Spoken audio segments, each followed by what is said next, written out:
Sumainyo ang Panginoon. At sumaiyo rin. Ang mabuting balita ng Panginoon ayon kay San Mateo. Papuri sa iyo, Panginoon. Noong panahong iyon, sinabi ni Jesus sa kanyang mga alagad, "Humayo kayo at ipangaral ninyo na malapit ng maghari ang Diyos. Pagalingin ninyo ang mga may sakit at buhayin ang mga patay. Pagalingin ninyo ang mga ketongin at palayasin ang mga demonyo. Yamang tumanggap kayo ng walang bayad, magbigay naman kayo ng walang bayad. Huwag kayong magdala ng salapi, maging ginto, pilak o tanso sa inyong mga lukbutan. Huwag din kayong magdala ng supot sa inyong paglalakbay, ni bihisan, pampalit na panyapak o tungkod, sapagkat ang manggagawa ay may karapatan sa kanyang ikabubuhay.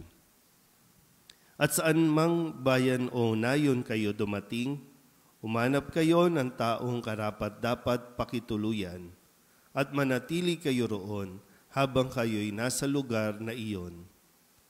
Pagpasok ninyo sa bahay, sabihin ninyo, maghari nawa ang kapayapaan sa bahay na ito.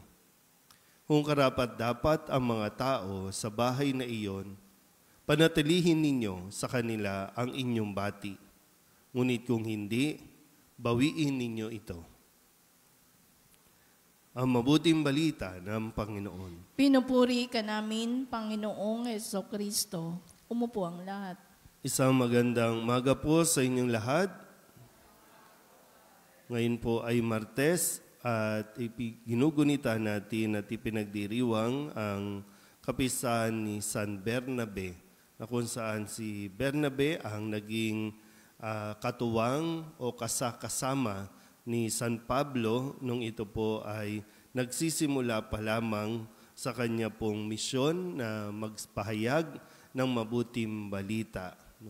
Kung tutusin po, mas nauna pa si Bernabe kay San Pablo, pero hinayaan ni Bernabe na matuklasan ni San Pablo ang kanya pong misyon.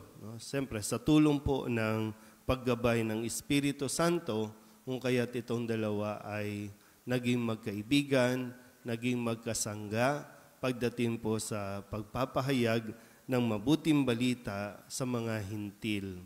At ito po yung, siguro maganda po na maanyayahan tayo na mapagnilayan din kung tayo ba ay nagiging mabuting kompanyon sa mga taong nakakasalamuhan natin o sa mga itinatalaga sa atin. Hindi po madali na gawin mag-isa ang misyon. Maraming hamon, marami kang matutuklasan, kung kaya't mahalaga na mayroong kasama na kapag pinanghihinaan ka ng loob, mayroong mag-a-uplift sa iyo. Kung mayroong mga desisyon, mayroon din kahit papano maggagabay sa iyo kung ano magiging consequences, ano mangyayari, pwede mga posibilidad na mangyari. At hindi rin naman biro na magsimula na mayroong kasama, kasi mayroon din mga pagkakataon na magkokontrahan kayong dalawa, may mga pagkakataon di kayo mag-a-agree, may mga pagkakataon din na kapag lumalabas na yung mga issues sa buhay ng bawat isa, nagiging mahirap para sa dalawa yung maging magkasama. Pero gaya po ng nawa na itinuturo sa atin sa pagdiriwang na ito ay mas pahalagahan po natin at hayaan natin din, buksan din ang ating mga sarili sa mga taong ibinibigay din ng Diyos sa atin na makasama. Dahil ang misyon ay hindi naman para lang sa atin, kundi ang misyon ay para maipakilala at maihatid ang mensahe ng Diyos. So, hindi tayo makakapagbigay ng kapayapaan sa mga taong ating makakasalamuha kung tayo mismo ay hindi, nagkakamit ng kapayapaan sa ating mga relasyon. Mahirap po, mahirap magtrabaho kapag yung mga yung mga tao ay hindi okay. Halimbawa, kung sa simbahan, marami tayong gawain. Ngayon, pinaghahandaan natin ang pagdating ng relic ni San Nicolas at nililibot ang imahe ni San Nicolas sa iba't ibang barangay na sakop ng parokya. So mahirap kung ang mga naglilingkod ay kanya-kanya, ang mga naglilingkod ay may mga tampuhan, ang mga naglilingkod ay walang kapayapaan.